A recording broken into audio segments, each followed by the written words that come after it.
Hello, friends. I'm Anderson Marchak, And I'm Ricardo Segarra. and we are the Panel Bros. Welcome to the panel. Welcome to the panel.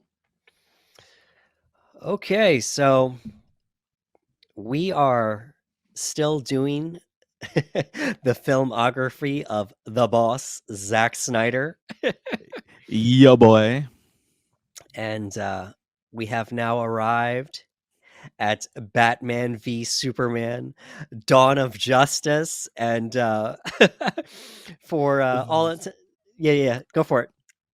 The Ultimate The Edition. Ultimate Edition, correct? The Because Ultimate Edition. we're getting the scenes that we missed out on from the theatrical release that added a lot more context. So, just a little tidbit about this. There's a rumor that, well, obviously Zach had a 5 film arc that we found out about later on. It was going to be Man of Steel, Batman v Superman, and then Justice League Part 1, 2, and 3. That was his Mhm. planned 5 film arc. There's a rumor that Batman v Superman happened because Warner Brothers wanted their Batman versus Superman movie. Zach wanted a Man of Steel sequel, and then they also wanted a solo Batman movie as well. And um, Ben Affleck's The Batman movie that almost happened after this movie, but that didn't happen. So to kind of just knock everything all out at once, Zach said, "You know what? It's going to be a difficult task, but we're going to do it. Batman v Superman, Dawn of Justice. We're gonna Oh, do it. We're gonna yeah. introduce Batman. We're gonna get Batman v Superman. We're gonna introduce a new character completely that we haven't seen before. I'm talking about Wonder Woman. Like he said, this is gonna be a difficult task, but I think I can take it on. So that's how we got here. So uh, BVS was released in March 25th of 2016, Mhm. and it opens with Ben Affleck as Bruce Wayne. We are going to come back to that time and time again. Yeah, Hoo-wee. yeah. And we have him saying, "There was a time above, a time before. There were perfect things, diamond absolutes. But things fall, things on earth. And what falls is fallen. In the dream, it took me to the light. A beautiful lie." A Beautiful Lie. The Mm, score from, again, Hans Zimmer, A Beautiful Lie, plays in the background, and it's perfect. yeah, it's great. So we get the flashback of uh, Bruce running from his parents' funeral. He falls into a cave, and he's circled by a vortex of bats, It's and he so starts good. he starts flying, right up. It's a scene we've seen many times before, and I was in the theater with you when we saw this together, and I said, "Okay, well, that's where we're going. Okay, Yep. sounds It good was to it me." was it's very interesting because everyone's need including myself, you kind of have a knee-jerk reaction, right? Because you're like, he's flying? What are we doing? And then you hear the line, in the dream they took me to the light, Right. a beautiful lie. And I'm like, oh, we're doing symbolism. It's the dream aspect of he's pretty much given us like the dream aspect of what it was like to be, saved by the bats and brought into the light. And again, it was just a beautiful lie. There was no peace at that white light. Right. We got a signature Snyder opening here with Beautiful Lie playing, and just fade out, fade to black, fade up, fade up, up and down, and it's the Wayne's death. Jeffrey Dean Morgan playing Thomas Wayne, and Lauren Cohan playing Martha Wayne. My goodness. They're not in the movie much, but boy, do they make this scene count. And the death of the Waynes is done in a way I've never seen before. We definitely had Joe Chill, and we see the gun, but he shoots Thomas first. He turns to Martha, and the gun gets caught underneath the pearls, Hmm. and he shoots her. It's terrible. He shoots her at point blank range, and that's what causes the pearls to go everywhere. Um, Signature imagery from the death of the Waynes, Yep. and just an amazing opening. And I'd be remiss not to mention this now, and we're going to continue mentioning this over and over again. And in another universe, we get to see Jeffrey Dean Morgan as Flashpoint Batman and Lauren Cohan as Flashpoint Joker. And there were talks over the years. We don't know if it ever was going to come into fruition or not, but man, Jeffrey Dean always expressed it out yeah, loud that he was ready to go. He's a friend of Zach's. yeah, He was ready to go, and I can just we've seen the we've seen the art online of those two characters as playing Flashpoint Batman and Flashpoint Joker, and man, it would have torn the house down, yeah. man. So, as of this recording, it's March 2023, and the Flash movie is coming out. I believe it's scheduled for June, if I'm not mistaken. We might still see it. You never know. So, if you're listening to this before the Flash movie comes out, maybe, maybe we see it. They're dealing with the multiverse there, so anything is possible. Yep. We get a flash forward to present day Metropolis, and it's the fight between Zod and Superman, but from the ground level. We're seeing all the civilians, and we get our introduction to Ben Affleck as Bruce Wayne, just visualization. And while everybody's running from the chaos, and one of the most Batman moves ever, he is running towards the chaos to help save people. It's so incredible. I messaged a group of buddies Yeah. this weekend when I was watching it. I said, "You know that scene where Bruce Wayne is running towards the danger, no cowl, no gadgets, no suit, no Batmobile, just Bruce Wayne being Batman." And I was like, that's probably the most BA Batman moment I've seen in live action, where you have an entire city that is falling because two godlike figures are fighting and he's running towards the danger. Yeah. Come on now. Yeah. It's great. His employee, Jack is his name. We see him praying. So Snyder just continuing with the religious imagery there. The building's going down and Bruce is saving kids. And it's just, we just get that glimpse of, this is, the world is getting introduced to Superman, and this is what they're seeing. They're seeing this chaos. So it's laying the groundwork for what's happening with Bruce. We're now in the present time. It's been 18 months since the incident. Oh, and might I add, so BVS came out in 2016. I can't ignore the fact that it was almost like a 9/11 imagery of what we were seeing. It was just such a catastrophic event that happened, the fight between Superman and Zod. So that's what I picked up on when I was watching it. So That was something alone. that I saw. I saw something like that online quite a few times when mainly from people who had a problem with the imagery. They said it reminded them too much of 9/11 destruction. So I did see that online a lot. Yeah. And was that on purpose? Was it not? We don't know. So so it's been 18 months since that incident happened. Superman has now become a controversial figure. The government's starting to get involved. It's this person that we can't control that's the most powerful thing on the planet. What if he decides to turn on us like Zod did? They don't, there's a lot of controversy happening here. We start getting tastes of this being like sort of a political thriller almost, and a lot of mature themes. We see Lois. She's trying to interview the terrorist organization, and somebody by the name of Jimmy Olsen is with her, and we find out he's undercover CIA. It's never confirmed in the movie, but we find out it was just a name he was using. It wasn't really Jimmy Olsen. Yeah, it's a code name. Yeah. People were mad. Yeah, they said, "Oh, Zach killed Jimmy." Yeah. And I remember I was like, listen, I love Superman lore. I was like, I had no clue that there were this many diehard Jimmy Olsen fans. Right. I was like, listen, Jimmy Olsen is a fun character. I said, but let's say for argument's sake, that was Jimmy Olsen.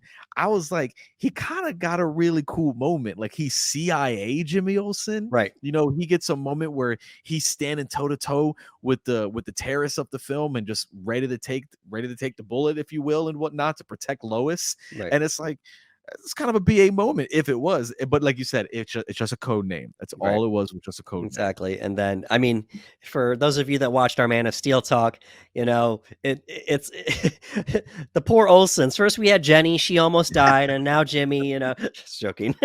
Yeah. So the leader of the terrorist group, you know, he says to Lois, ignorance is not the same as innocence, Miss Lane.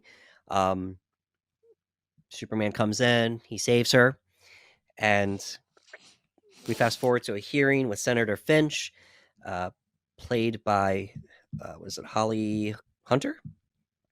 She is magnificent. Yeah. Like her a lot. Yeah, absolutely. 1 second here. One of my favorite scenes too about Lois in that scene when she's dealing with the terrorists, she goes, they said, "Oh, we weren't aware they were sending a lady," and she's like, "I'm not a lady, I'm a journalist." I'm a journalist. And Yeah. and it's such a cool moment, right? Because it's like she's like, "Yo, you're not going to treat me any differently because I happen to be a woman. I'm a journalist. I'm here to do my job. Let's get these questions answered." And I'm like, Lois is awesome, man. Yeah. So during the hearing, we have a lady testifying who says she was there and her family died because of it. And, you know, she says, you know, Superman doesn't answer no one, not even, I think, to God. So just continue with that religious imagery. Zack pours on, you know, the Messiah, God, Mm-hmm. religious imagery heavy in this movie that we will, you know, continue touching on. So Bruce is a billionaire. And he's operated in Gotham City, but as Batman for 20 years now. 20 years deep. Yeah, and for whatever reason, we never hear about him in Man of Steel. That was a choice, obviously. Mm-hmm. It's touched on that maybe he did it from the shadows, and it was never really confirmed, you know, who he was, what he was doing there. But for whatever reason, he was never mentioned in Man of Steel, except for the Wayne Enterprises. Bruce Wayne Wayne obviously Satellite. exists. Yep. Yeah. The first time we see him, it's in a scene where he's saving women from a trafficking situation. And he brands one of the guys trying to interrogate him because it's not just about the trafficking situation. He's trying to get to the white Portuguese, trying to find the bosses of just this ongoing terrorist situation, trying to find the bosses, and so to speak.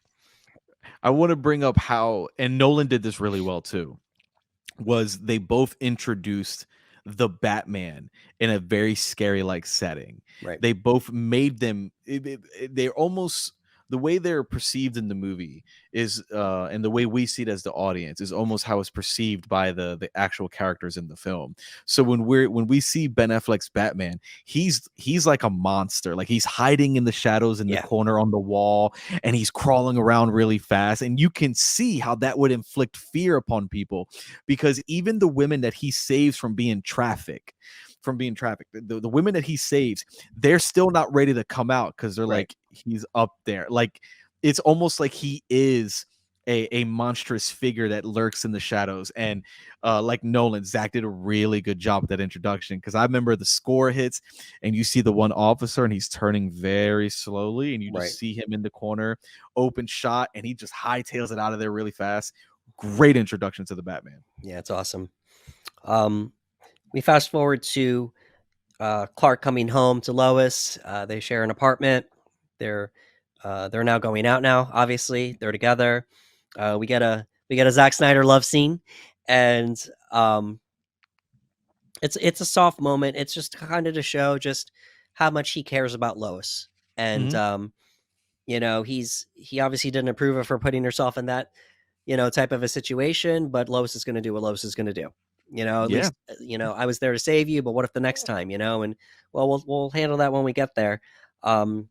She expresses some concern. I don't know if it's possible for you to love me, and for you to be you as well. It's not possible. So that's going to be one of the themes here. Can I be Clark and can I be Superman at the same time?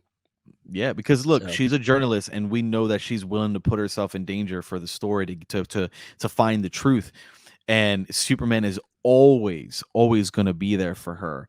And there's almost like a level of guilt to a degree. It's like, listen, like, there's other things happening in the world, but you're always going to be there for me. And it's like, oh man, that's a lot. I love that she hides the bullet in the scene too. She's investigating. She doesn't want him to know. She Right. doesn't want to know. She goes, nope. She kind of hides it away. So we start getting glimpses of Bruce Wayne and how he views Superman. He saw the chaos in person, so he sees Superman as a threat. Even 18 months later, he still sees him as a threat. Bruce learns about a Russian weapon trafficker, Anatoli Knightmare. Can't pronounce that right. He's been contacting a boss, and it's a situation of where people think he's the boss. It's like, no, he's going to lead me to the real boss, who we later learn is Lex Luthor, but not just yet. Yep. Anatoli will lead them to the head person, and we have a nice scene between him and Alfred here. He holds up a newspaper and says, are we changing our branding now? What's going on here? And apparently maybe it's kind of letting us know that Batman hadn't been this extreme before this. Yes, it's a very important moment because Alfred is very reactionary to what's happening. He's branding criminals, and we know what happens to those criminals once they're branded in jail. Right. And it's not good. And Alfred is well aware of this. And I like that he brought this up. And I think Bruce responds with like, we're criminals, Alfred. We've always been criminals. And Alfred's just, implies like, no, things have changed. Right. And it's because of that man right there. Right. Yeah. We're criminals, Alfred. Nothing's changed. And it's cool that he used that word because that's what a vigilante is. A vigilante is a criminal. So they're above the law. They act above the law. I took down the line. Jeremy Irons as Alfred, just amazing in this movie. Everything's changed. Men fall from the sky. The gods hurl thunderbolts. Innocents die.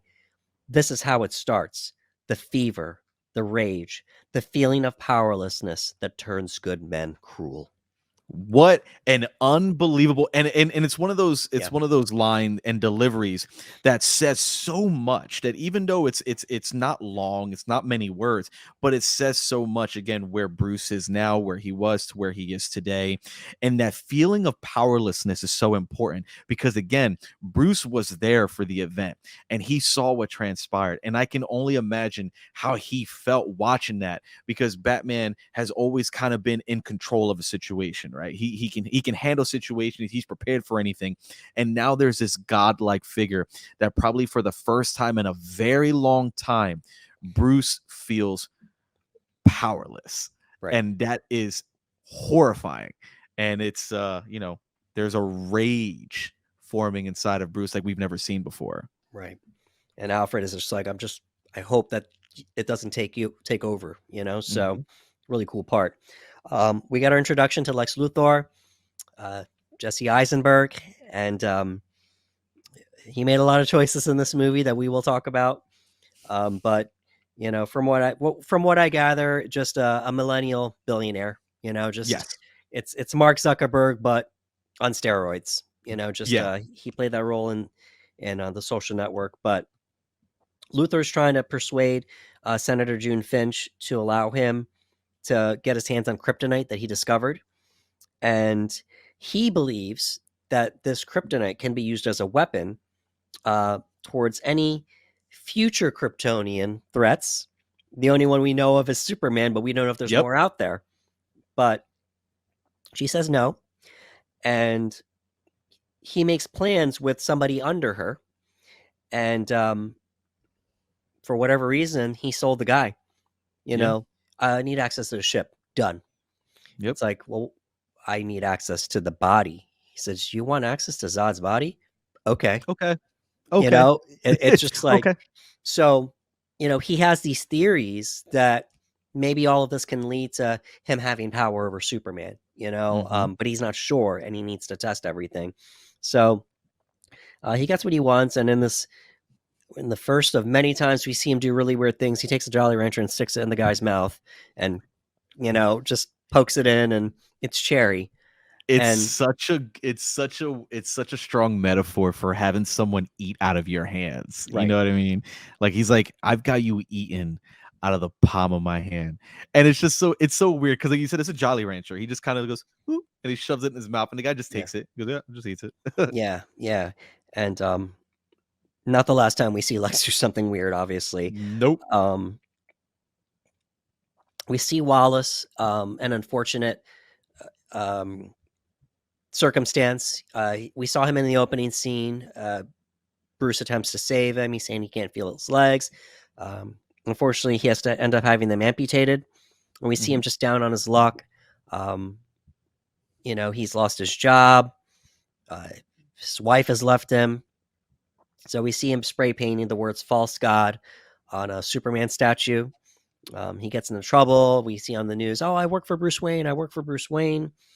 Um, and this is going to be a key character later on. Um, so Clark finds out about Batman's justice, just this Yes. branding, just the interrogation of the criminals. He has a problem with it. So he's looking to expose him, but as Clark Kent through his investigative journalism. And we get that in this movie. We get more of Clark Kent, we get more of Lois Lane, both of them just investigating and adding context to the story. We eventually get another meeting between Senator Finch and Lex. And this is where she just lets him know, like, I can't let you do what you want to do. Yeah. I know you're trying to weaponize, whatever you're trying to do to take down Superman, and I know that I'm looking at Superman as a potential threat, but that doesn't make you any better with you being able to take him down. Yeah. And um, he drops the funny line, the red capes are coming, one if by land, two but by sea, just a really nonsensical thing here. I love Um, that scene because I remember yeah, texting you. I was like, I love this scene so much because it's one of the first times in the movies where his mask starts to slip because he's getting angry. right, Like everyone, a majority of the people in this film are wearing a mask in some way, shape, or form, and Lex wears a mask as well. With how he carries himself in front of other people, he doesn't let really people know what his true intentions are. right. And in this scene, she sees through him. She's like, you can dress it as anything you like. I know what it is. You know what I mean? And like you see it, like he kind of just he looks down at his glass and you see him pondering. He's like, man, this isn't where you see it kind of slip. And he comes back and goes, the red capes are coming. And Right. he kind of goes Something. back in. Really good stuff. Yeah. So, I mean, we can just put it out there now. We both believe that this goofy, kooky persona is exactly what it is. It's a persona, Mm-hmm. and we've had a lot of people say that he played a really good Riddler, um, when he was doing this, but it was a choice, obviously. So he drops this line. Do you know the oldest lie in America, Senator? He doesn't follow it up yet because he eventually says it later on. Um, can I call you June? You can call me whatever you'd like. Taking a bucket of piss and call it Granny's peach tea. You know, you can take this weapon and call it whatever you want to call it, but at the end of the day, I know it's a weapon, and I Mm-hmm. can't let you do this. So we do get a call back to this interaction eventually. Bruce has a dream, and he's going up to the mausoleum, and I Mm-hmm. believe he's visiting his parents. And then a giant bat bursts through the wall in a jump scare and bites Bro, him on his neck. bro, I remember parents complaining Oh yeah, because they went to go see a Batman Superman movie and this horrific scene took place because it is really scary. He goes and you see like this I don't know, I don't it was a little dark, but it's almost like a blood-like substance is dripping out, and he touches it and he examines it, and you have this giant bat creature, which was a practical costume. Like yeah, if it's you would great. go behind the thing, it's a practical costume. It was amazing to look at. And it comes out and it bites him. And it's just, it's one of those personal demons that Bruce deals with. You know what I mean? It was pretty scary to look at, I'll tell you that. So Bruce wants to get some information off of Lex, but he can't do it as Batman because, I mean, well, he wants to because he'll have to sneak in there. And Alfred gives him the idea, we'll do it as Bruce. You got invited to a gala. Yep. And You know, we get a little glimpse of the Bat Cave. We see the Bat suit. It's not really explained, but we see a dead Robin costume. You know, Oh, my poor Robin. yeah. My poor Robin. So that was pretty cool. What was spray painted on there again? Ha ha ha. Yeah. Thank you. Just a bunch of ha ha. Ha ha ha. Just Yeah. a bunch of that. Yeah. So that gets referenced in other movies, you know, outside of Zack's movies, but eventually that gets explained a little bit. So Bruce attends the Gala LexCorp. He needs to steal the encrypted data from the company's mainframe, but an antique dealer named Diana Prince takes it from him. And we get our introduction of Gal Gadot as Diana. And it's awesome. We don't hear it speak yet. It's just, you know, she takes it from him, and then, you know, he's talking to Alfred on the comms. On the way out, Bruce and Clark meet for the first time, and it's a great scene. We're going to get to that line later on. Those lines that are exchanged. Lex is in the middle of them, so it's framed in a way where Batman, Superman, and Lex Luthor all meet each other for the first time. You know, it's really cool. We get some more imagery here of a Superman saving people. It's almost like a messiah figure with people reaching out to him. He's in the sky and people are reaching up. We see Senator Finch. You know, we see all these people in the news talking about him being a messiah figure, you know, and somebody asks her, you know, must be a Superman. And she just responds, there is a Superman. We can't decide if there must be. There already is. There already is. Eventually we get a second meeting between Bruce and Diana because he wants to get his, you know, his encryption device back. And you know, you don't know me, but I've known a few women like you. Oh, I don't think you've ever known a woman like me. So It's such a yep. you know, so he's commented already, you know, I think in a dress like that, 9 out of 10 men would do whatever you want. He's just like, what, you're the 10th? You know, it's just such a Yeah. great interaction. It's pretty cool. And when she drops that line, everybody laughs in the theater because we know she's Wonder Woman. So it's so cool that she drops that line. So she returns the device because she can't access it. And while decrypting the drive, Bruce dreams of a post-apocalyptic world where he leads rebels against an evil Superman. And we get the Knightmare Sequence. The Knightmare timeline. Oh, man.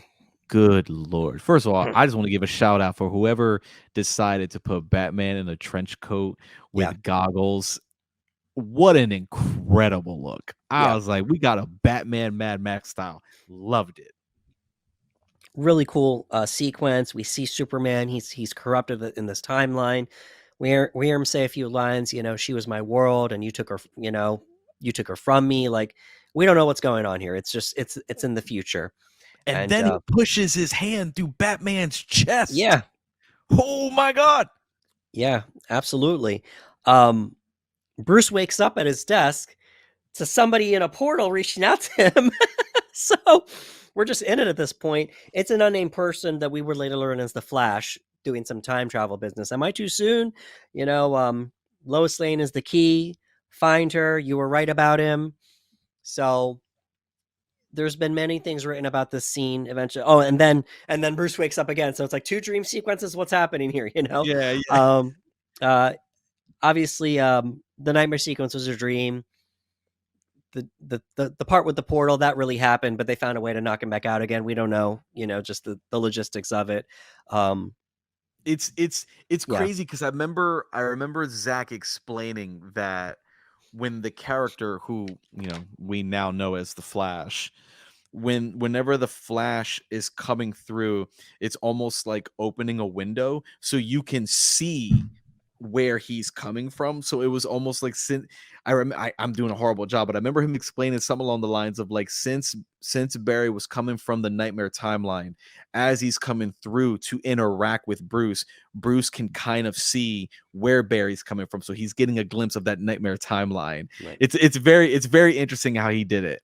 Right. So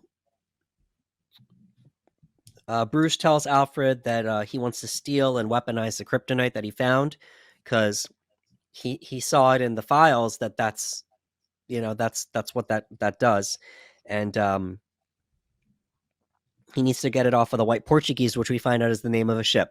It's not the Yep. boss; it's the name of a ship. It's funny because Alfred knows Bruce is lying to him, and Right. he goes, you never lie to me, and like it creates this great tension scene. Right. So at this point, we find out he's going to go to war with him. So we get a Batman chase sequence in the Batmobile, like just complete destruction because he needs to get this kryptonite. And it's the first official meeting between Batman and Superman suited up. At this point, Superman knows that Batman is Bruce Wayne because he overheard him speaking on the comms to Alfred in the Gala. And Batman does not know who Clark is, not yet anyway. Nope. Superman, rather. So this is their first meeting, and Superman says the line, "Next time they shine your light in the sky, don't go to it. The bat is dead. Bury it. Consider this mercy." And Batman says the infamous line, "Tell me, do you bleed?" Superman takes off. "You will." And I'd like to think that Superman heard him, even though he was, he didn't scream, because at this point he knows he has super hearing. Oh, you heard me, so really cool part. Bruce goes back to the cave. There's a tracker on the vehicle that has the kryptonite, so he knows where it's located at this point. We get some glimpses of Lois and Clark both investigating. Clark is investigating Batman. Lois is investigating the bullet to find out where the bullet came from and the arms dealer who's behind it. Long story short, we find out that Luthor is the one that orchestrated everything. He's he orchestrated the attack that Lois was present at. He orchestrated the woman that we find out has now been lying about her dead parents. She gets killed because they don't want her to say the truth about what happened. Senator Finch has her, she believes that the woman's lying as well. We found out Lex orchestrated Wallace not getting payments, and he was able to manipulate him, even face to face after the fact, to testify against Superman at this big hearing that's coming up. So through the Ultimate Edition, we get more of that. Oh, Luthor's the one that did everything. He's the one that's orchestrating all of this, and that he would eventually orchestrate the fight between Batman and Superman ultimately. Yep. So Senator Finch and Lex have a brief meeting before the big hearing. He says the line, "Do you know the oldest lie in America, Senator? It's that power can be innocent." So it's really cool. At the congressional hearing that's led by Finch, we're questioning Superman's actions, the fight between him and Zod. And then while she's talking, Superman shows up.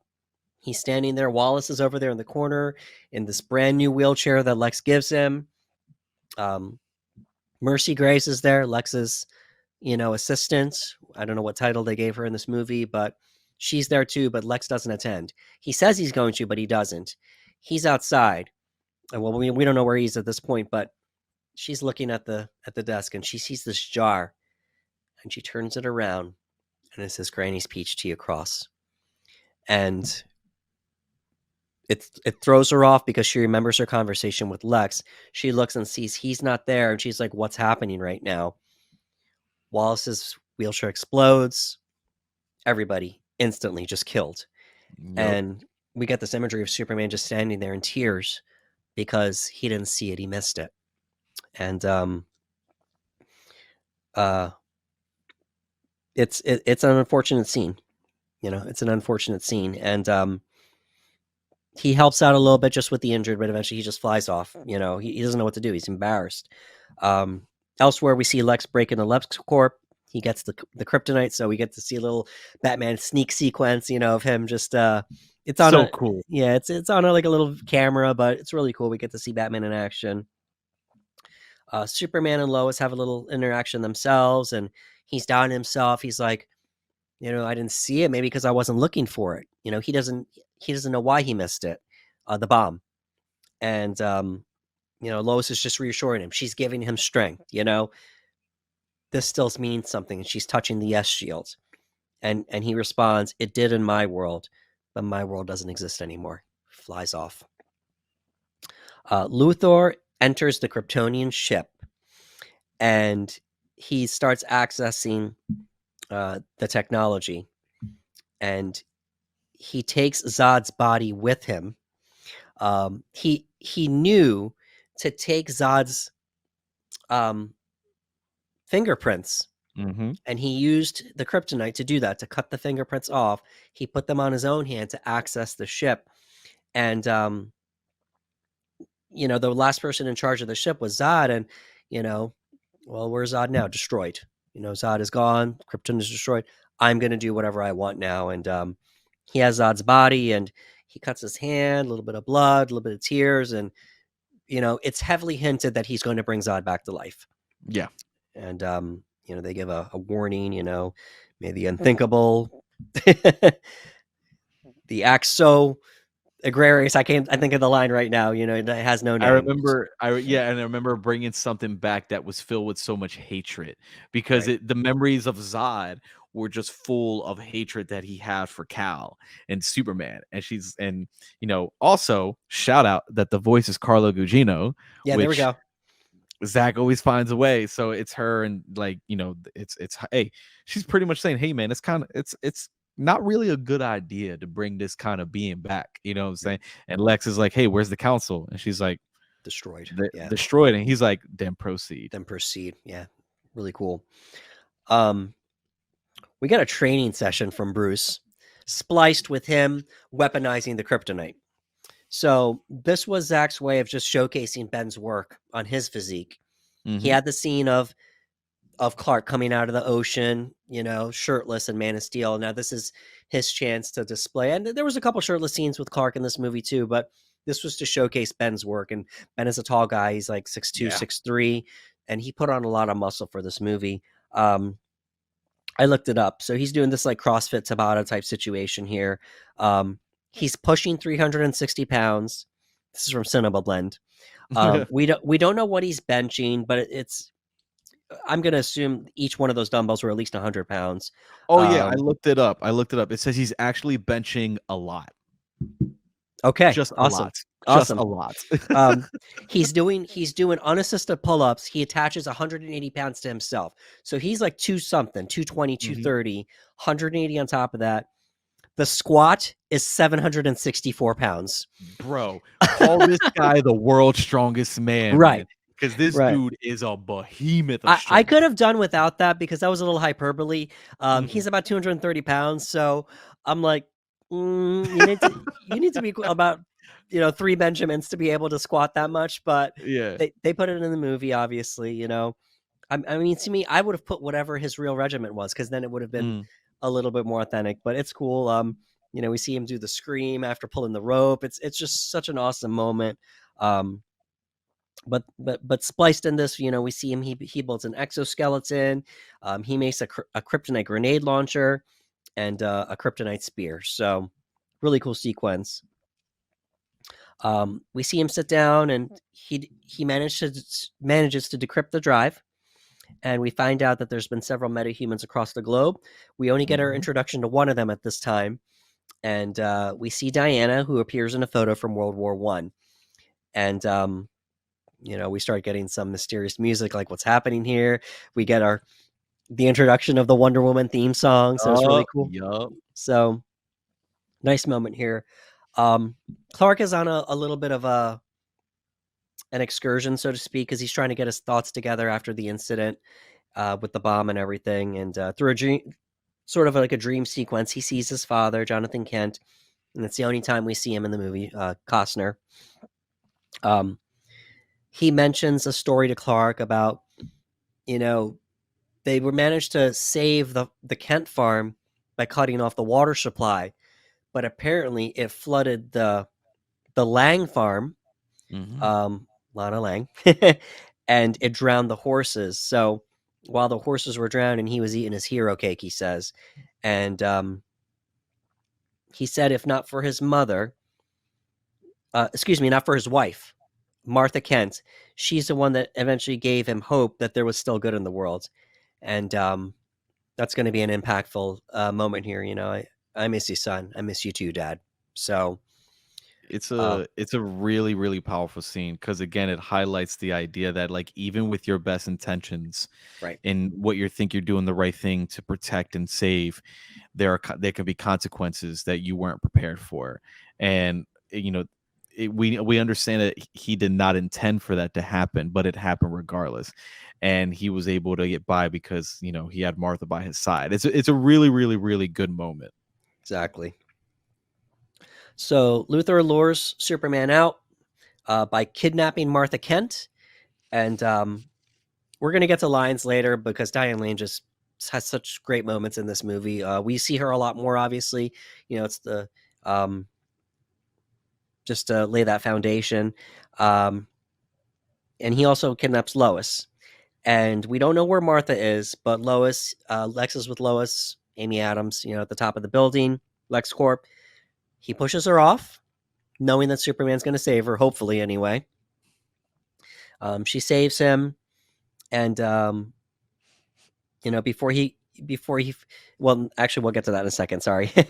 um, he confronts Luthor. They have this incredible exchange. He reveals that he's the one that manipulated him and Batman, and you're gonna have to kill Batman though, because if you don't want me to kill your mom, if you don't want me to expose all these things going on, Clark Joseph Kent, you're gonna do what I say. So, of course, he's not going to kill Batman, but he wants to go and explain himself to Batman. But things go awry Yes. when he does that. Um, he goes back to Lois and to explain to Lois what's happening, and go do what you have to do. And he's just so distraught. And he says a line that a lot of people don't like, but the way Henry Cavill delivered, I loved it. He says, "No one stays good in this world," and then he just flies off. Bruce sends the decrypted file to Diana, and now we see all of it opened up by her. And he says, "I found your photograph, but it doesn't belong to you. It is you." Yep. Because it's from World War One. Who are Mm-hmm. you? And we get our nice little introduction to the Justice League here. We see Ezra Miller as the Flash thwarting a robbery, which he's using his speed powers. We see Jason Momoa as Aquaman in the ocean, destroying some surveillance footage here, or a camera. And then we see Cyborg being brought back to life with a mother box and his Yup. father. Like, what? Just it was so much to unpack, but everyone cheered. I remember this in the movie theater. It was just like, Yes, it was just so exciting seeing members of the Justice League. So it was. My wife was with us, and her favorite character is Aquaman. And yeah, I remember her like tapping my arm, like with like just so excited because we were yeah. going under the water, and she's like, oh my god, Aquaman's coming." It was so cool. So Superman tries to explain Lex's plan to Batman, and Batman doesn't want to listen to anything at this point. He's like, "I'm just ready to take you down, to end him, Mhm. kill him."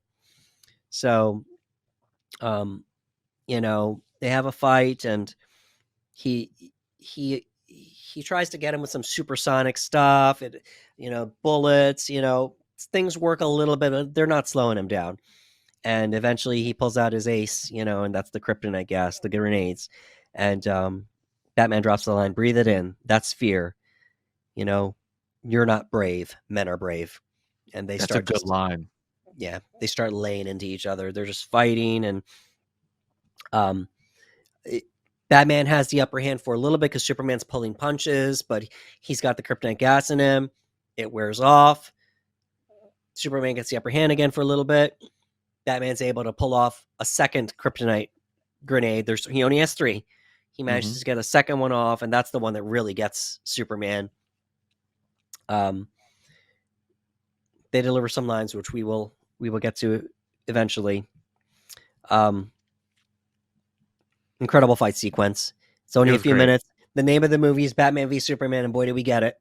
Yeah, And it's not long. It's longer in the ultimate cut. I feel bad because like, yeah, in the yeah, theatrical cut, it's much shorter. In the ultimate cut, it's much longer. You get a lot more back and forth in the ultimate cut. You Yeah. know what I mean? Where I was like, man, like Superman legitimately was like, hey man, I'm just trying to talk, and Batman's not having it. Superman's like, all right, I'm gonna pick you up and throw you 50 feet, and we're gonna try this again. Right. Okay, stay down. It's so good. Right. Right. And um, I think Batman needed to win the fight because obviously Superman could end him if he wanted to, but he held back. And it kind of showcased Superman's humanity a little bit, that even while he's trying to reason with someone that's trying to kill him, that he could have ended at any time, he didn't. And this leads to Batman moving in to the kill with the spear. And he's pleading with him, and in a moment of desperation, he shouts out the infamous line, "Save Martha."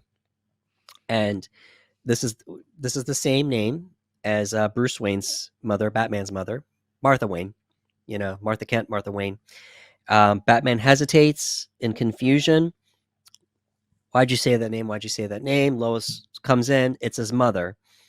And we get the flashback of Thomas Wayne saying Martha in his closing moments of his life. And it's a lot of things are hitting Batman at once at this point. You know, he doesn't know that he's crying out for his own mother, but he's not trying to reveal her identity. He's saying save Martha, and then he's saying, why are you saying that name? That's my mother's name. I'm not going to tell you that, but why are you saying that name? There's a lot to unpack in this moment here. For me, I've always known that they had the same name. No one ever did anything with it until this moment. So Mm-hmm. credit to Zack for being original, so to speak. Obviously, there's probably been references to it in the comic books. We never see anything referenced in the movies. So Yeah. he decided to do something with it. In a vacuum, is it a cheesy moment? Yes. In a vacuum, it is very cheesy. But for me, and I'm going to let you go in a second here. For me, with the way both actors sold this moment, and with the music playing, and with Lois coming in, and with a flashback to Bruce Wayne's parents dying, it worked for me. It didn't work for a lot of people, though, because Mm-mm. they looked at it in a vacuum. They only Yeah. saw it as, well, Batman stopped killing him because he said the name of his mother. And for me, that's not what it was. It was Batman found out in that moment that Superman was human. He found out that he had a mother. Not that they had the same name. It was never about the name. It was about the fact that they both had mothers. I'm about to kill somebody's son, you Yeah. know, and she's in danger. And Yep. what have I become? Yeah. Please, your thoughts on this. it's it's one of those scenes where I feel like again there were many people that just looked at it on the surface. I remember people would joke around and say like, "Oh, what he stopped because their mom had the same name? Right. That's lame." I'm like, "No, it's much deeper than that." Like we also have to understand that Bruce is someone who has experienced traumatic like PTSD to the extreme, to the Right. point where he dresses up as a bat and Right. fights crime. Like this is not an individual who many would say is all there, right? There's a little bit loose in everything that he does.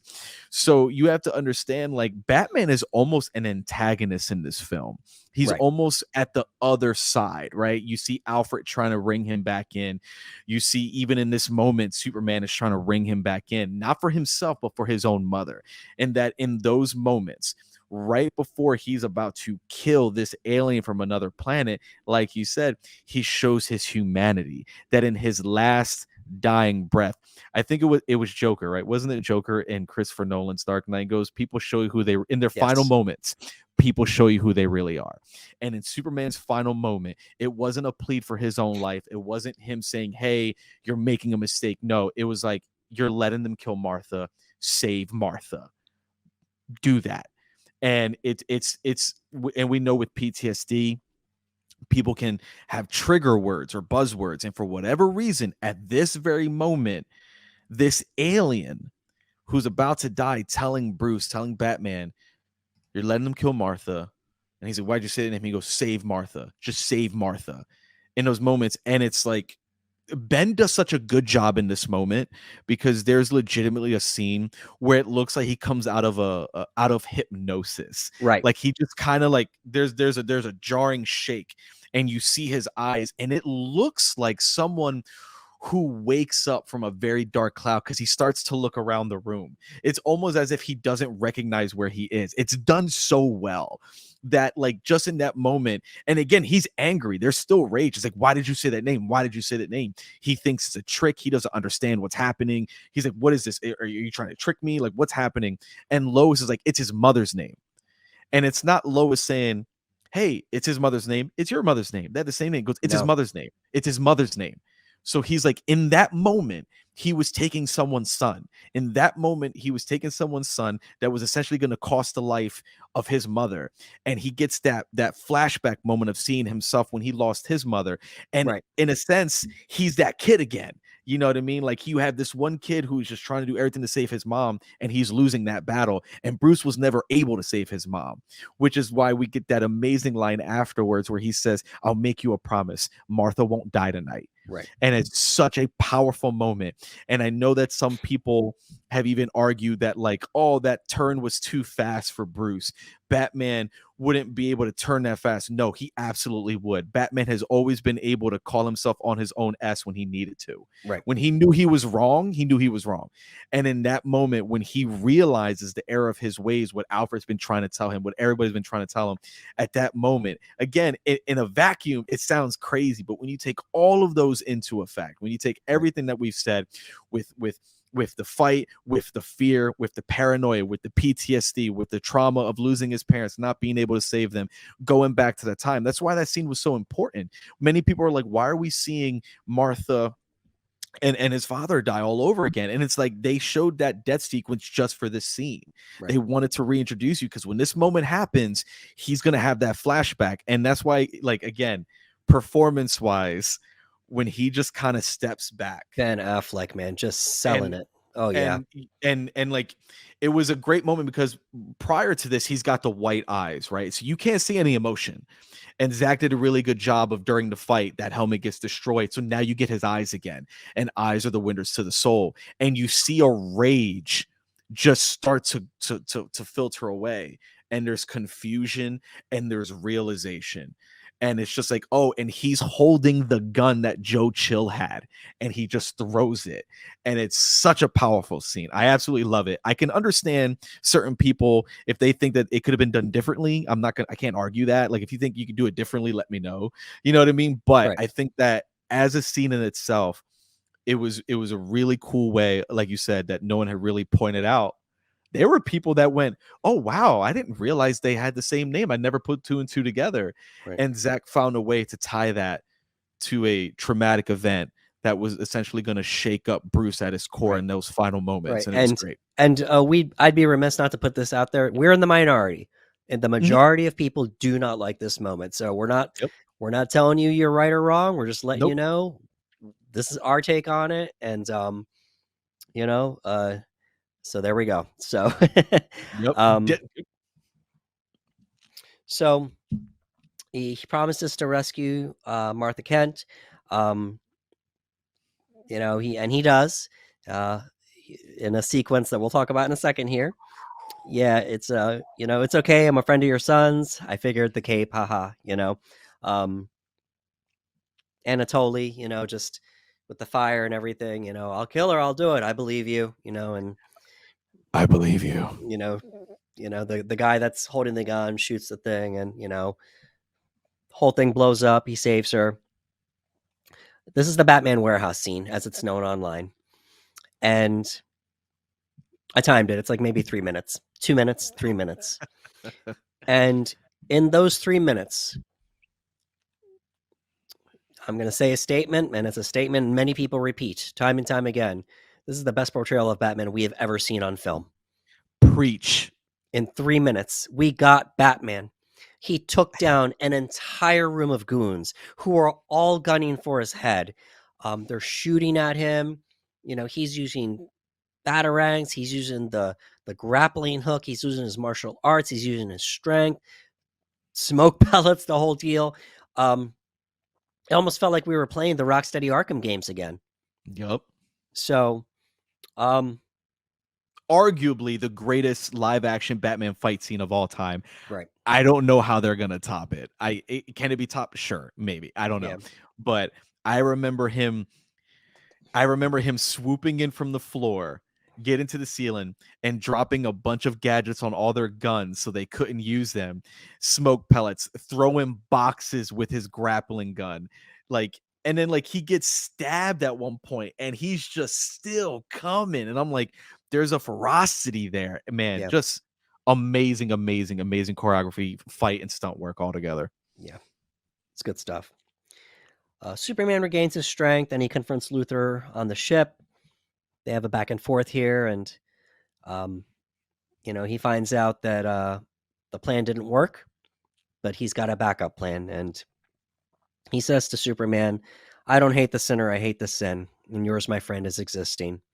I cannot let you win. I gave the bat a fighting chance to do it, but he was not strong enough. So if man won't kill God, the devil will do it." And the backup plan is a monster that's engineered from both Zod's body and his DNA when he cut his hand, and your Doomsday. It's a comic book reference, direct comic book reference to Doomsday. So we have the death of Superman story. That's little did we know anyway. But Yeah, yeah. we have Doomsday from the death of Superman story in here. After all of this, Doomsday goes to punch Lex, and Superman saves him. It's such an Yeah, important moment because we've yeah, talked about this. You can have a movie, you can have exposition, and you can write a line to say, hey, everyone deserves to be saved. But in this movie, you have actions. And Lex Luthor kidnaps Superman's mother and threatened to kill her, yeah. threatened to have him killed. Anything threw Lois off a building. And in that moment, Doomsday could have easily killed Lex Luthor, and Superman stops it. It's a great character trait. So Superman's fighting Doomsday. Batman's in the background because he can't fight Doomsday, obviously. It's He's he's trying to come up with an idea here, and just as he's trying to lure Doomsday away from everybody. So they find a spot where there's not that many people around. It's a callback to Man of Steel. We don't want Man of Steel to happen again, where people are going to be collateral damage. So they find a place where there's nobody at. Doomsday's about to shoot some heat vision at him, and he's thinking he's going to die. And then we have the arrival of Diana, Wonder Woman, and we hear those guitars. We just hear those guitars. Quite possibly the best superhero introduction of all time. incredible entrance. I will say this: there was a lot of moments in this movie where people cheered. This was the loudest cheers Yeah. anyone or anything got. Yes. And it wasn't just women; it was the men too. It was such a roar. People Yep. were so excited to finally see a live action Wonder Woman on film. It was so great because you see a body come down really fast, but you don't get a good look at it. Yeah. And it's not until the smoke clears and you see her arms uncrossed and you see her and she's got the suit on. And you're Oh, like, oh my God. And the guitar riff, forget about yeah. it. Yeah. It's pretty awesome. We had some awesome interactions here. Superman, this thing is from another world, my world. Diana, I've killed things from other worlds before. She unsheaths the sword. Just we're getting such a cool introduction. Then we get a funny line. Superman, is she with you? Batman, I thought she was with you. Just It's so good. the fight, everyone's just going hard during this fight. And in an improv moment, Gal Gadot laughs in the middle of the fight. She It's wasn't so told to do good. that. It's so good because it almost fits the narrative that she hasn't done this in a while, right? Right. Like it fit the narrative of the story that they were saying that like she hasn't really had a challenge like this in a while. And she kind of just laughs. And it's like oh, this is fun. And it Yeah. was so BA because like we're to a lot of people, you know, this is their first time they've ever seen a live action Wonder Woman, period. Like many people didn't watch the show with Linda Carter and Right. whatnot. So to them, this might be their very first experience. And to see her immediately going toe to toe with this Doomsday character, fighting side by side with Batman and Superman, and kind of being like the most BA person in the room. You know what I Yeah, mean? a Like little bit. she was doing the warrior yell, like jumping like across the screen, using her shield, using her sword, cutting left and right. Like she killed it, man. Yeah. Throughout the fight, Batman eventually realizes, oh, I have that spear. And if he has Kryptonian DNA, then we can puncture the skin Mm-hmm.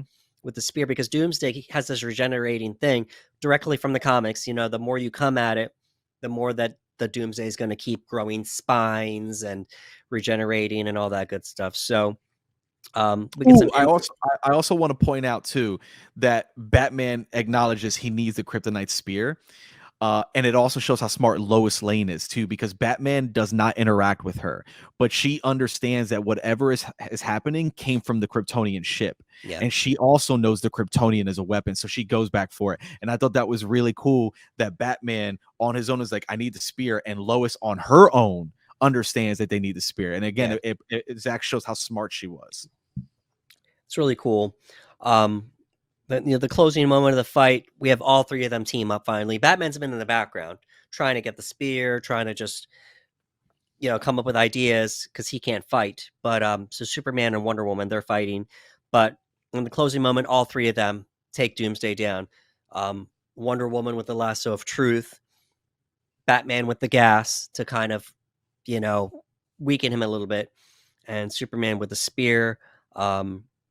He has this really tender moment with Lois. This is my world, you are my world, and she knows what he's going to do. So he races towards Doomsday, spears him. Doomsday, from a severed limb, had grown a spine of his own. So, he stabs Superman. They both fall. They're both dead. They get just this really emotional moment. Batman with tears in his eyes. Um, Amy Adams is just pouring Oh, out a performance of a lifetime, just tearing up, crying. We didn't know this at the time, but Diana is remembering her lost love, Steve, at the time too. She's looking up in the sky, just like, you know, she's thinking about him, and it was interesting emotional because moment. again, yeah, like many people have often criticized Gal when she got cast because they're like, oh, she's not a good actor. That was the complaint with a lot of people. She's Right. not good, and she did a really good job. She was a huge standout. But there is a moment where she gives a look where after you watch Wonder Woman and then you watch BVS again, like you said, it's almost like, wow, were they already in that mindset where she's acknowledging the understanding of a loss that great? Right. Because she looks, and it's a great acting decision because she just has this look of like almost remembering. And it's one of those things that obviously when BVS came out, Wonder Woman hadn't come out yet. Right. So it's one of those where it's like, okay, she's grieving. Like she's just grieving what's happening in the situation. Then you watch Wonder Woman and then you watch BVS again. And that look has a whole new Yeah. context. And man, when that score hit, when that score starts welling up and Lois is just watching and Amy Adams giving that performance, dude, no dry eyes anymore. Yeah. None. Just done. Really emotional. So at this point, we get the surprise that Superman died. We didn't know that was going to happen on the second movie in. So, Luthor gets arrested. Batman confronts him in prison. I'll be watching you. We're going to send you to Arkham. Superman says that Luthor says Superman's death made the world more vulnerable. We get a memorial for Superman in Metropolis, but at the same time, we're getting Clark getting buried back in Smallville.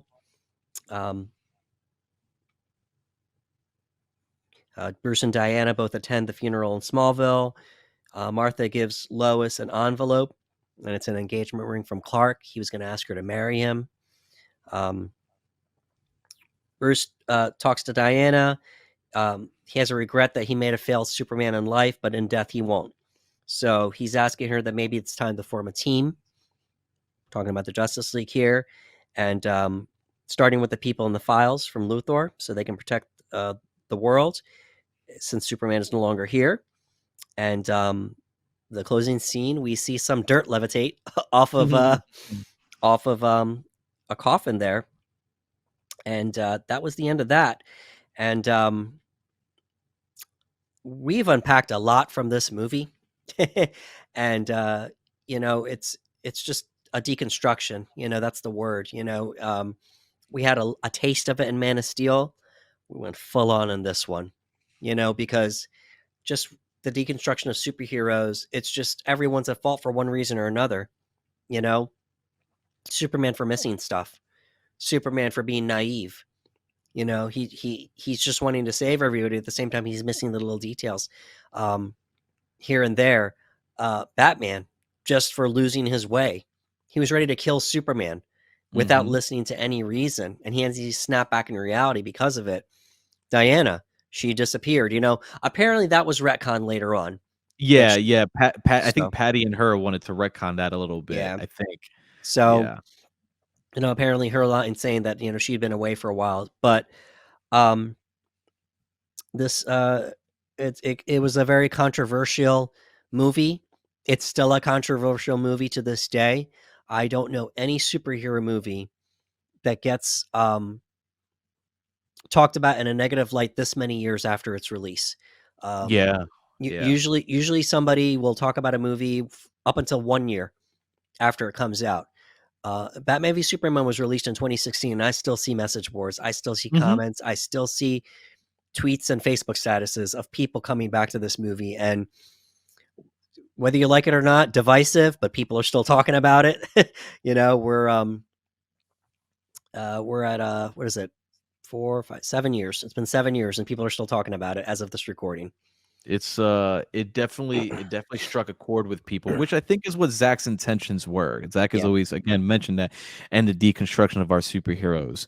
And again, I pointed it out that a lot of people were unhappy with how Batman was portrayed in this movie. But I'm like, if you look at the movie in the context of what it's trying to tell you, Batman is almost the antagonist of the film. Like again, he's lost his way.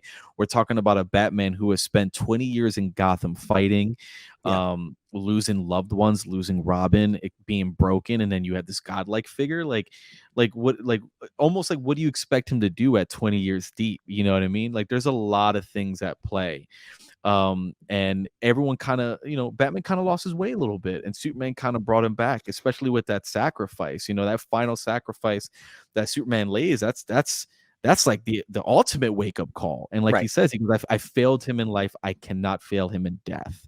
And it's such a powerful moment because, like, again, like it shows that even Batman can fall. And I think that's what makes these characters so interesting, that even so, like, to many people, Batman is the GOAT, right? Like he's the greatest superhero to many, many people. right, And I like that Zach's like, even he can fall, man. Anybody can fall. And we all fall, and we will all, like, at some point need someone to help lift us up.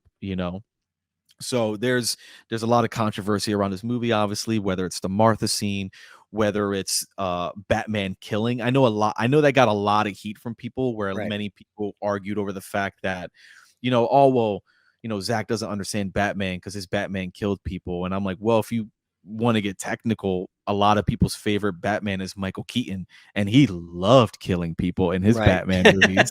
You know what I mean? I was like, people say Christian Bale's the best Batman. I'm like, okay, he killed Two-Face. Are we gonna pretend he didn't kill Right. Two-Face? But it was an And it's like, well, accident, you know? exactly. They're like, oh, but he didn't have a choice. I'm like, exactly. He didn't have a Right, choice. You know what I mean? But I argue this to this day.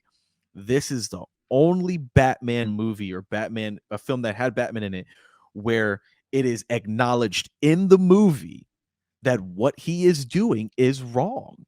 right, That Alfred is calling him on his stuff. It says, hey, you're going too far. Like, you should not be this. You're letting this rage get you to a point. You're lying to me. You're going above and beyond. You're branding criminals, even though you know these criminals are being killed in prison because of right, the brand.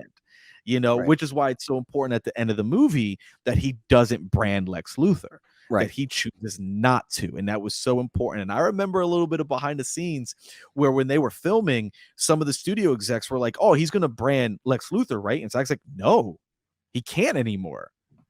There's growth.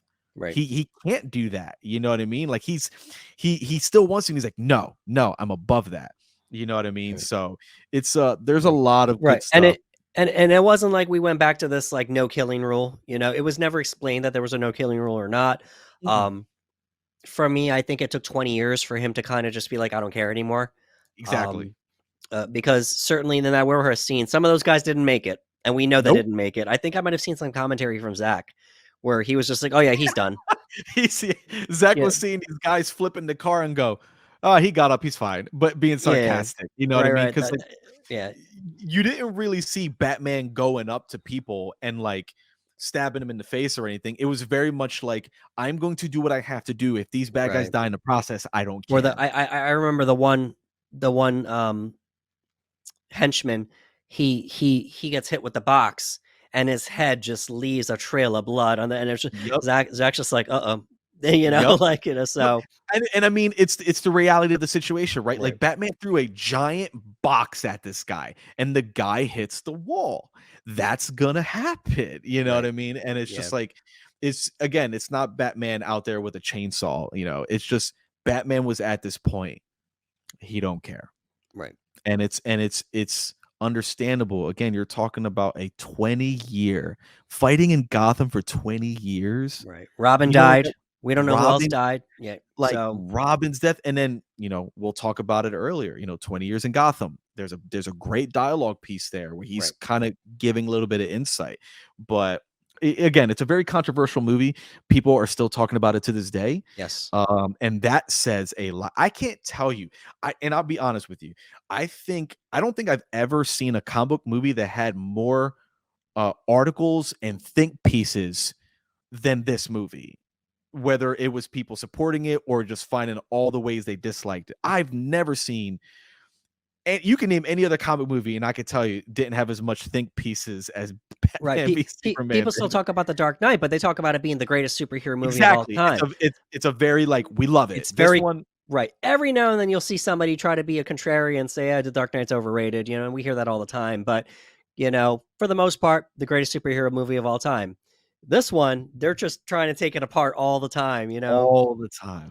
This is why you were wrong for hating it, or this is why you were right for hating it, or this is why just back and And look, forth here. and we've said it, right? We've said it. It's all subjective. All It's all subjective, subjective. absolutely. You can dislike it, but the most interesting thing about it is that people still Still talking talk about it. about it. Yep. And I'm like, if you don't like it and you're still talking about it, maybe it did connect with you in some way, In shape, or some form. way. Yeah. It got you. I don't know in what way, but maybe it got you. Because again, we're in 2023, and you can definitely find an article probably from this year if you wanted Yeah. to, of somebody still talking about it. So let's take a look at the cast here. Just such a great job from everybody. We have Ben Affleck as Bruce Wayne, Batman, Henry Cavill as Clark Kent, Superman, Amy Adams coming back as Lois Lane, Jesse Eisenberg as Lex Luthor, Diane Lane as Martha Kent, small little cameo of Kevin Costner as Jonathan Kent, Lawrence Fishburne came back as Perry White. We have the talented Jeremy Irons, legendary, as Alfred, Holly Hunter, Senator Finch, and Gal Gadot as Diana Prince, aka Wonder Woman. I love Ben in this movie, and I love Gal in this movie. Both of them. Mm-hmm. Yep. We see some growth from Henry in the role. He does a good job with the lines that he's given.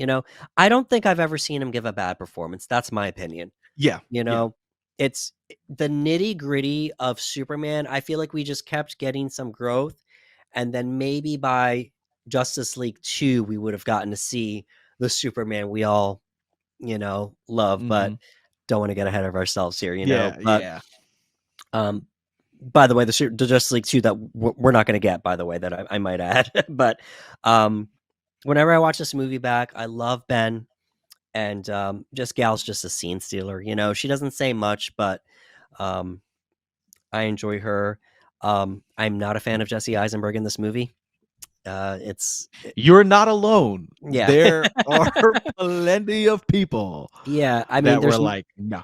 there's moments, and we're going to get into the lines here in a second. He has such incredible lines, and he Yeah. delivers those lines just flawlessly. They're not flawlessly, but he delivers them in such a way with some gravity. Mhm. I don't mind that he had hair because in the books and in the shows he had hair before he went bald. He actually, here we go. Lex Luthor went bald because he was playing with kryptonite so much.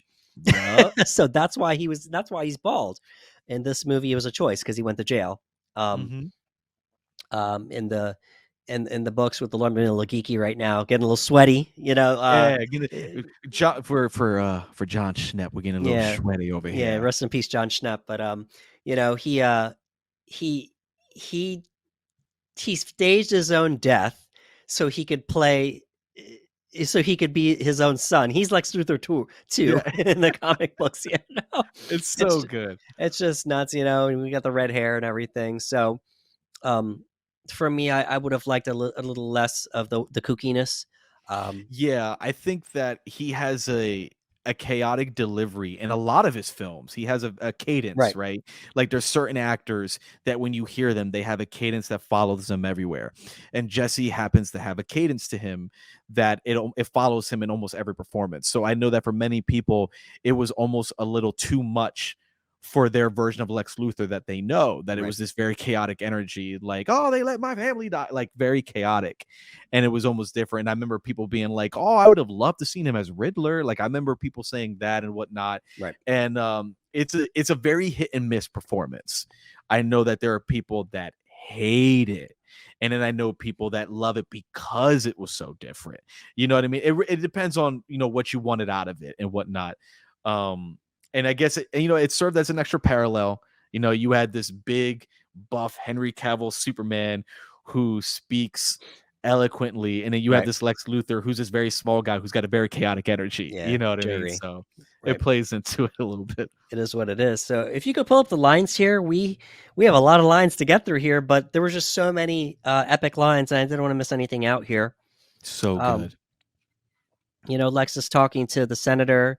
He looks at a picture of angels and demons, and in the picture, the angels are elevated heaven, and the demons are down below in hell. And he says that should be upside down. We know better now, don't we? Devils don't come from the hell beneath us. No, they come from the sky.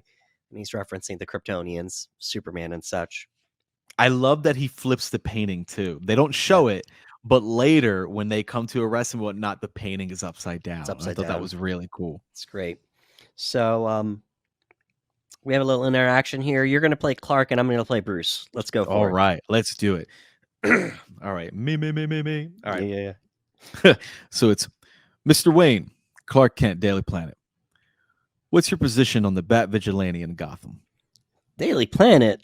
Wait, do I own this one? Or is that the other guy? Civil liberties are being trampled on in your city. Good people living in fear. Don't believe everything you hear, son. I've seen it, Mr. Wayne. He thinks he's above the law. The Daily Planet criticizing those who think they're above the law is a little hypocritical, wouldn't you say? Considering every time your hero saves a cat out of the tree, you write a puff piece editorial about an alien who, if he wanted to, can burn the whole place down. There wouldn't be a damn thing we could do to stop it. Most of the world doesn't share your opinion, Mr. Wayne. Maybe it's the Gotham City in me. We just have a bad history with freaks dressed like clowns. What a burn, bro. Yeah. Listen. I'm a Superman guy. You understand what I'm saying? You That is are. my boy. And when Bruce said, you know what? Maybe it's the, I don't know, Gotham City in me that just has a bad history with freaks dressed like clowns. Bro, I was like, dang, like Yeah. that hurt. That hurt. It went was in. great.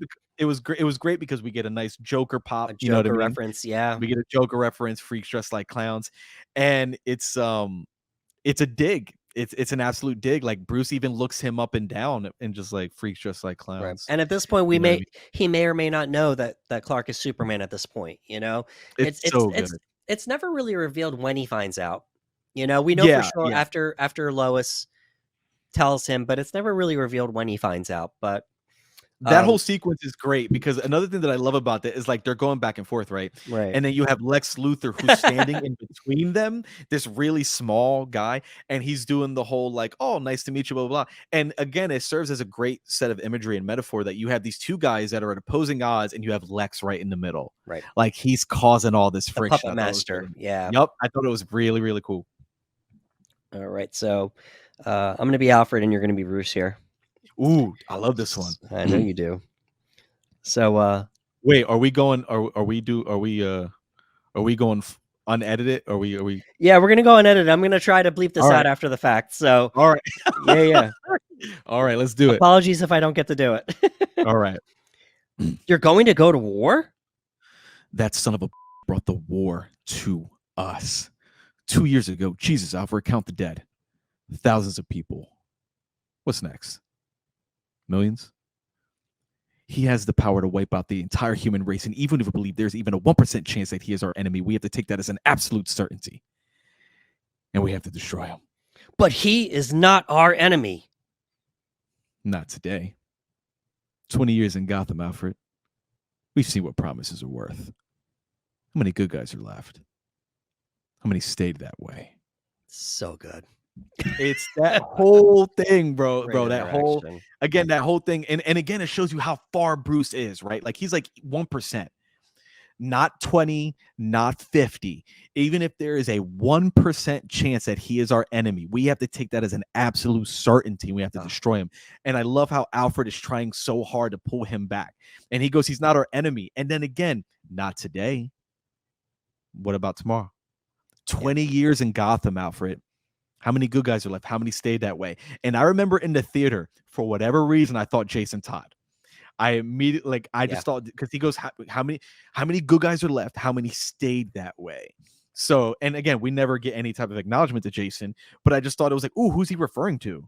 Who was once good and is not good anymore? Like, did something happen with him and Selena Kyle? Did you know what I mean? Like, what? Like, I just started having all these flashback characters. I'm like, oh, is he talking about Harvey Dent, who used to be a lawyer, right, and then became Two-Face? So I was just like, oh, there's so much to unpack here. Yeah. There's a moment where Clark is trying to get some comfort from his mother, and Martha says to him, "People hate what they don't understand, but they see what you do and they know who you are. You're not a killer, a threat. I never wanted this world to have you. Be their hero, Clark. Be their angel. Be their monument. Be anything they need you to be. Or be none of it. You don't know this world a thing. You never did." Bruh. Great line. Another great delivery. Yeah. Great few lines. And she's being a mom. Yeah. Like I like she's being a mom. She's like, listen, you don't owe them anything. Right. Like you don't. Like you're doing it because you choose to do it. You can be their hero. You can be their mom. You can be any of it or be none of it. You know what I mean? It's so good because I love that in the movie. He goes to her more than once. In the Ultimate Edition, it's not a theatrical. He also calls her on the phone just to hear her voice because he's feeling lost. And I'm like, man, these are great pivotal moments to show that relationship with his mother. You know what I mean? And they cut it for God knows whatever reason, for timing, but it was great to see these scenes in the Ultimate Cut. This wasn't theatrical, but I love the phone call as well. Yeah. During the interaction between Lois and Lex on the building, she says, "You're psychotic." He says, "That is a 3-syllable word for any thought too big for little minds." Great line. I remember that being in the trailer and be like, what a great line. Yeah. Like you're psychotic because again, when we know this, that in real life, sometimes people use the term crazy to be very dismissive. You can call someone, oh, they're crazy. You dismiss them. So he kind of used that kind of like analogy, which is like, you're psychotic. Because, oh, that's just a 3-syllable word for, for any thought that's too big for little minds. Like you're just not smart enough to keep up with me. And I thought that was nice. All right. So we have a big interaction here, and I didn't want to just chop it up. I wanted to just deliver the lines here. So I'm going to be Lex, and Ricardo's going to be Superman. Ooh, I get to be Superman. All right. Yes. Boy, do we have problems up here. Twist this timer here. The problem of evil in the world. The problem of absolute virtue. I'll take you in without breaking you, which is more than you deserve. The problem of you on top of everything else. Above all, because that's what God is. Horse, Apollo, Jehovah, Kal-El, Clark, Joseph, Kent. See, what we call God depends upon our tribe, Clark Joe, because God is tribal. God takes sides. No man in the sky intervened when I was a boy to deliver me from daddy's fists and abominations. I figured it out way back. If God is all powerful, he cannot be all good. And if he's all good, then he cannot be all powerful. And neither can you. They need to see the fraud you are with their eyes, the blood on your hands. What have you done? And tonight they will.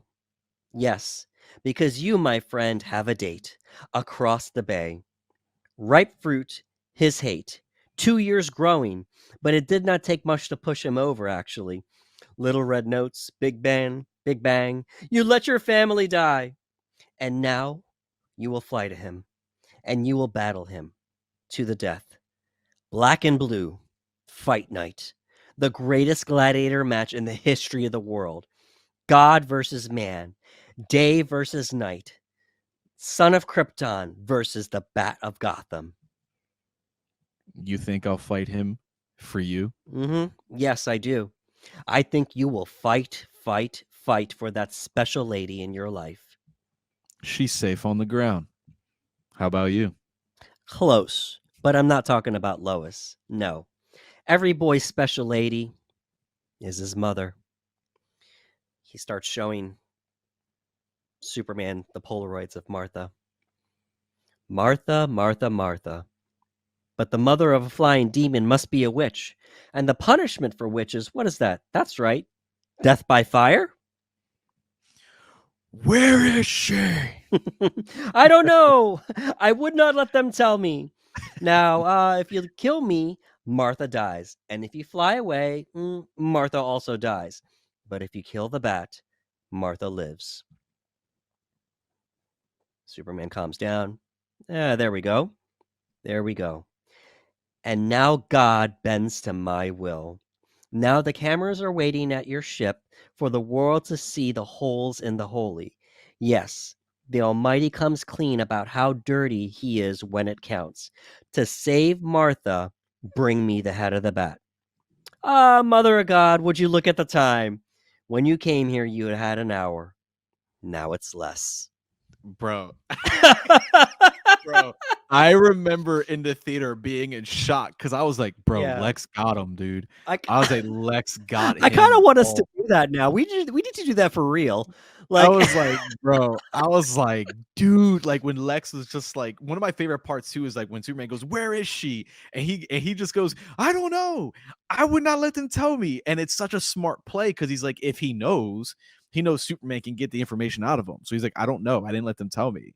You know what I mean? And it's so crazy how arrogant Lex is in this scene because he's got him. Like he's got him. And he says, now God bends to my will. Like, it's like, my goodness. What an interaction.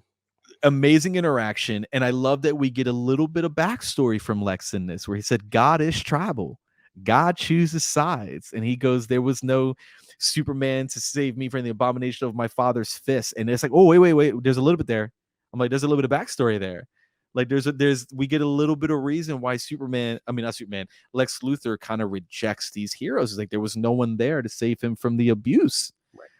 And he's like, you guys weren't there for me. And he's like, again, you cannot be all good and be all powerful and be all powerful and be all good. And that's what he ties it and just to. on and on with the religious imagery. Just really great part here. I already mentioned it, but right before Superman dies, he looks to Lois, and it's an ongoing theme. My world, who's my world? You know, this is my world. You are my world. If you could read that Batman line to me, he says to Superman during the fight. This was also very, very, very good, and it shows you where Batman's coming from, where his mindset. Yeah. So during the fight, Batman goes, I bet your parents taught you mean something, that you're here for a reason. My parents taught me a different lesson, dying in the gutters for no reason at all. They taught me the world only makes sense if you force it to. You were never a god. You were never even a man. Ugh. Bro, it's so crazy because he tells Superman, like he goes, like he's like, yo, he goes, I bet your parents taught you that you mean something. You know what I mean? Like he's like that you're here for this reason. My parents didn't teach me that. My parents taught me that the world only makes sense if you force it to. You know what I mean? Like, and it's like like, and they died in the gutters. You know what I mean? Like it's just the dynamic between the family upbringing of both of them. You know what I mean? Like Clark had, his parents, his adopted parents who raised him and taught him this hopeful message. And Bruce never got that. His parents were killed in front of him, dying in a gutter for no reason at all. He knows that a world only makes sense if you force it to. Right. So good. Towards the end of the movie, we have this nice little interaction between Diane and Bruce, and this is the retcon line, but she says, 100 years ago, I walked away from mankind from a century of horrors. Man made a world where standing together is impossible. And Bruce says to her, men are still good. We fight, we kill, we betray one another, but we can rebuild. We can do better. We will. We have to. Such a nice moment of hope. And we talked a lot about this movie. And I could go like we could a go couple on more hours, my boy. Yeah, we could keep going, but we're not going to. I remember seeing this with you. It was an emotional experience for me. I was surprised by the death of Superman angle. I did not know that was going to happen. Mhm. We go on to find out that it was just like they crammed all these different things. It was like a Warner Brothers idea. They wanted the death of Superman. They wanted Batman versus Superman. They wanted a Batman introduction. Zack wanted Man of Steel too. So it was just kind of like this was like a compromise movie, so to speak. And with it, I think it was like 2.5 hours, and that missing half hour took away a lot of the context for Yep. this movie, and I think it really rubbed a lot of people the wrong way. I remember seeing it with somebody after watching the Ultimate Edition, and he said, "Okay, I, I, it's not like I like the movie a little bit more, but now I understand the movie a little bit more." Yeah. Yeah. I think So that I've heard people say like if you hate the movie, it's not going to make you love it, but it adds way more context. Like for example, the wheelchair, Lex Luthor laced it with lead, so Superman couldn't see the bombs, right, and it just showed you how ahead of the curve Lex was. And then you find out that the woman that was lying in court was being threatened and by Lex and whatnot. And you find out that like she's been lying this whole time. right, In the original cut, you think that she finds the bodies and is like, oh, Superman did that. But in the the ultimate cut, you find out no, she's well aware Superman did not do it, but she is told, you will say this in court. You know what I mean? And it just adds more layers to everything, and you right, get things extended and whatnot. Um, and it's a studio thing. Sometimes they want to cut time for more screens, whatever reason may right. be. They ended up cutting a lot from this movie that I think took out a lot of context. Yeah, absolutely. We are going to start wrapping things up here, Ricardo. We talked a lot. Any closing thoughts for Batman v Superman: Dawn of Justice, the Ultimate Edition? The Ultimate Edition, I'm glad it happened. Right, right. Again, I like the idea of dissecting our superheroes. I'm a big fan of that. I like this new the new approach that they did with Batman and his arc and him growing. The introduction of Wonder Woman was probably one of the standouts of the movie. Yeah, Many different comic book films. Ben Affleck is probably my highlight of the movie. I remember people walking into that movie going Ben Affleck, and then walking out going Ben Affleck though. yeah, That Ben Affleck though. So he's a huge standout in the movie for me. The death of Superman was unexpected, but it still hit me in a way that I got really emotional. And knowing that, we were getting a 5-film arc, I'm like, okay, cool. It makes sense in the context of where we're going with the story right. and whatnot. But again, greatest Batman fight sequence I've ever seen in live Yeah, action. Great performances. Jeremy Irons is Alfred with Ben Affleck's Batman, Henry Cavill, Diane Lane, Gal Gadot. Everyone just pulling their weight, doing a really, really good job. Amazing visuals, obviously, Zach. Great opening, great score from Hans Zimmer. There's a lot of things I can talk about where it's political, it's this and that. If you like it, you like it. If you don't, you don't. It's all subjective. Just have fun watching movies. That's all we ask. Just have fun yeah. watching movies. But for me, BBS Ultimate Edition, I gave it 2 thumbs up. But that's me. There we go. I really enjoyed it at the time. I'm glad I got a new Batman. I'm glad I got a Batman that was so awesome, and he would go on to just continue growing in this role and growing in other roles. And I've mentioned this in the past that I've really grown to like Ben Affleck as an actor at this stage in his career. older Ben Mhm. Affleck. I really like him, and I feel like playing Batman had a little bit to do with it. I'd like to think so, and obviously, directing other movies and such, and you know, and I'm not trying to knock out Gadot. It's not like she's going to win any Oscars anytime soon, but for what she was given, and I, I feel like she did a great job in this movie. Um, she would go on to do an incredible job in Wonder Woman 2017, directed by Patty Jenkins and produced by Zack Snyder. We're not going to go into all the times she played Wonder Woman, but I feel like for what she was given, she did a great job.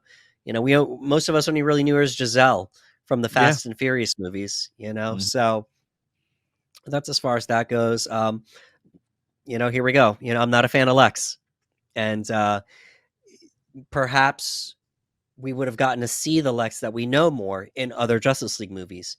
We get a little glimpse of him, at the end of one of the, at the end of Zack Snyder's Justice League, and we would have gotten more of him later on, and maybe it would have been more of the Lex that we know, but we'll never know, Yep. but, he made some choices, and I just spent some time, reading with you most of his lines. He had some incredible lines. Great lines. And maybe, but I will say this, when I go back and watch the movie, I do have more of an appreciation. It's just kind of like, it depends on the day I watch it. One day I'll watch it, I'm just like, man, I really didn't like Jesse Eisenberg, and then another day I was just like, you know what? I can see now that mask that you're talking about, because Mhm. I can see the context now. So, I always have issues with third acts. I feel like it's so hard to stick the landing on movies, and I feel like the Doomsday sequence could have been a little bit smoother.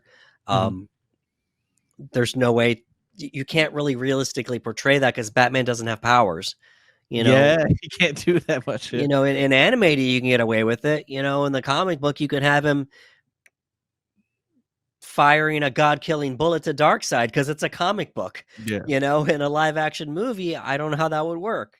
So they My did the boy best. my boy Batman was just swinging around, He- just like, "I He's need just to get dodging. out of Dodge. Just get out of here. Yeah, That's it." yeah. So, um, you know, uh, when I saw this, I thought it was great. I still liked Man of Steel more, Yeah. but and I feel yeah, you have that opinion too that you Yeah. like Man of Steel more than this, and but Zach did a great job with what he was given, considering now that we know all the things. Man of Steel 2, Batman introduction, Batman versus Superman, and the death of Superman is just like, you know what, I can do it. Yeah. And for better or for worse, he did it. Um, he would go on to make Justice League, and that is coming up next. Oh, yeah. And we will not be talking about the theatrical cut of Justice League. We will be talking about Zack Snyder's Justice League, the 4-hour epic that was released on Yep. HBO Max in 2021. And strap in because that will be a long discussion. We will Oh, not yeah. just be talking about the movie. We will be talking about the theatrical cut of Justice League, the things that Zach went through for that movie. Hashtag release the Snyder cut, the whole deal. It's the Snyderverse. It's going to be a long discussion, but it'll be a good one. So, folks, that's it. That was our talk, our discussion about Batman v Superman: Dawn of Justice, the Ultimate Edition from Zack Snyder. If you could please give us a like, a share, and subscribe on YouTube at the Panel Bros, we would appreciate it. If you could please let us know how you felt and how you feel now about Batman v Superman: Dawn of Justice, Ultimate Edition. I'm going to keep saying that. Ultimate Edition. Please let us know in the comments below. And we know a lot of you out there do not like this movie, but a lot of you do, Yeah. and a lot of you are in the middle on it, so but that's cool though. All film is subjective, and that's why we're doing this, so you can hear our viewpoints, but we want to hear your viewpoints as well. So thank you so much, folks. For Ricardo Segura, this is Anderson Marchak saying thank you for coming to the panel.